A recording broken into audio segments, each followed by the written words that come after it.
Since the dawn of time, food has been one of the common bonds that has brought people together. Food brings some of our most treasured memories to life. And young or old, man or woman, these are the stories and recipes of lives from all around the world. I'm Michelle Karam, and this is Food from the Heart.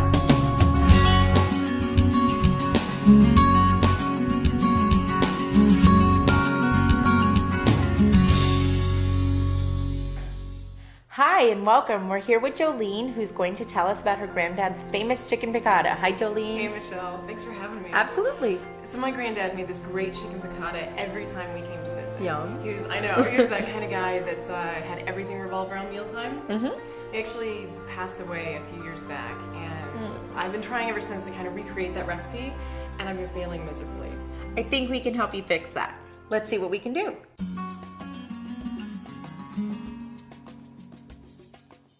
Okay, Jolene, so let's get started on making your granddad's famous chicken piccata. Okay. So we have 2 boneless, skinless breasts of chicken that we are going to pound out, 6 tablespoons of butter. That's why it tasted so good. Probably so. Butter makes everything better. A half a cup of lemon juice, a quarter of a cup of chicken stock, quarter cup of capers that are brined. You're gonna rinse those out because those are a little bit salty, and we're gonna add some more salt anyways in there, so we don't wanna put too much.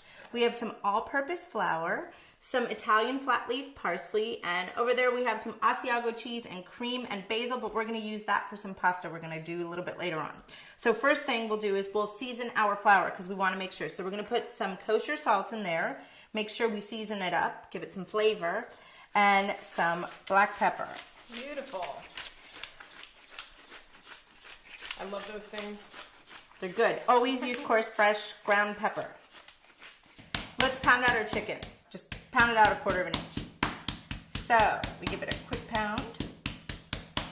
And then we are going to dredge it in this flour. So while I am dredging, can you go ahead and get some flat leaf parsley chopped for me? Okay. And just a not too coarse of a chop, not too thin of a chop, just a coarse chop, rough chop.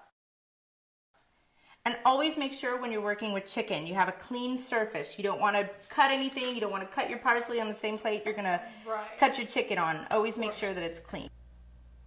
Oh, okay. Let me give you a hand before you lose a hand.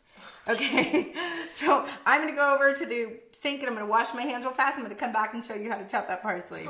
Okay, so first thing you want to do is you want to take your parsley and kind of bunch it up a little bit. And you want to roll your fingers back. Curve your parsley together, and you're just gonna let your knife do all the work.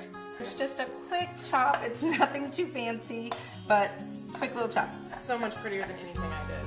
All right, so there we go. So now we have all of our ingredients ready, prepped to go, and we can make our way over to the cooktop and get cooking. All right. Okay. All right, so first we're gonna put in our butter. Okay, 6 tablespoons, right? Who's counting? Okay, then we're gonna add some olive oil. And we're going to go ahead and let that melt. It looks delicious. Okay, so we're just going to let our butter melt down. And as soon as we get it all melted, we're going to go ahead and add the chicken in there. But when you're cooking this, you want to make sure that you don't use margarine or any... No, why is that? Because I've heard that. Well, you keep the flavor. I mean, I'm a little bit of a purist that I like to use good old-fashioned butter. Gotcha. I don't use unsalted either. I use salted butter. Okay, so here we go. And let's go ahead and add our chicken. All right. Alrighty, so put it in there, and you're gonna put the chicken in. Doesn't matter which side you put it in. And you are gonna keep it in there until it turns to a golden brown. All right. You don't want it to be a dark brown. You just want it to be a nice golden, light golden brown. Did you have to cut in to make sure it's done? Or? No, because it's so thin. It's you had pounded it already, so it's probably only a 1/4 inch thick, so it'll probably cook pretty fast. Gotcha. Okay, I watched Granddad and he never did check it, so I was... You don't check it. Okay. You'll know once you turn. It's about 3 minutes on each side, I'd say. 3 to 5 minutes on each side, depending on how big your piece is. Now, once we've got this one side cooked, we're going to go ahead and flip it over. Okay. Oh. Let's go ahead and we're going to do our pasta. I'm going to get our pasta going. So you always want to make sure you start out with really well salted water. So you want to make sure you add, I'm just using regular coarse grain salt. Go ahead and put it in there. And by the time our pasta is done cooking, we should be in business with our chicken. Right. Okay, so now that we have our chicken and it's browned on both sides, you want to hand me that plate? Absolutely. Okay, we're gonna take it out and, well, let me put that here. We're gonna take it out and we are going to let it just kind of sit over here while we make our sauce. Oh, it looks fantastic. Oh, good, I'm glad you like it. It's a great recipe. So now, let's go. Let's put in our lemon juice, our chicken broth, and our capers. Oh, let's not forget the wine. We might even put some in the dish. Okay, so here we go. So this is just gonna go ahead and cook down. You're gonna let this simmer for a few minutes and then we're gonna add our chicken in there. All right. Okay, so now we're gonna go ahead and add our chicken back in. All right. So we'll put our chicken in.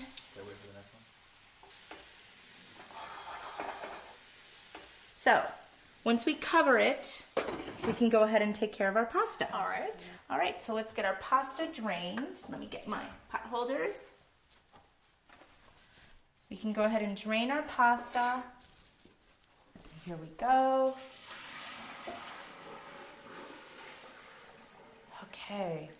And give that a quick little shake off. All right. Woohoo! Like that. Steamy. Facial. Okay, so we'll put our pasta back in here. All right. And let's go back to the cooktop.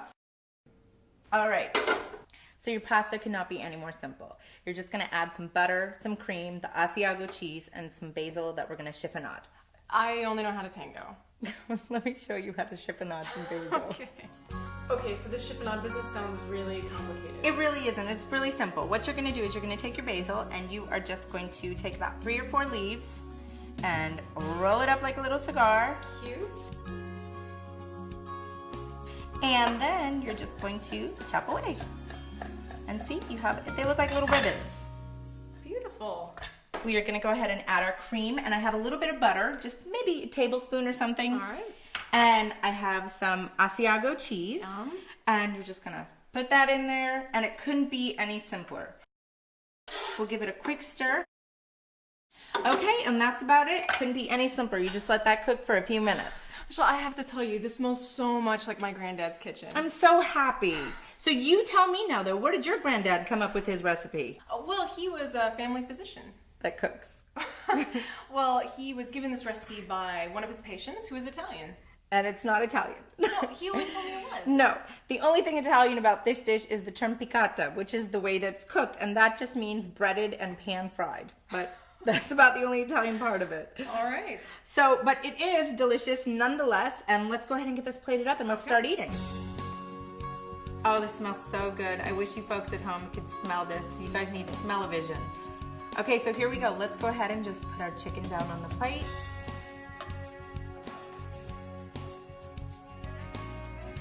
All right, and let's go ahead and pour our sauce on top. Make sure you scrape all those goodies off the bottom and get all those capers out of the pan.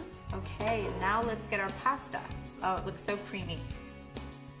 All right, now we got it on there, and let's go ahead and just sprinkle our chiffonade of basil on top. Put a little more Asiago cheese, and we are good to go. Okay, so are you ready to try what we made? I'm so ready. Okay, let's go. What do you think?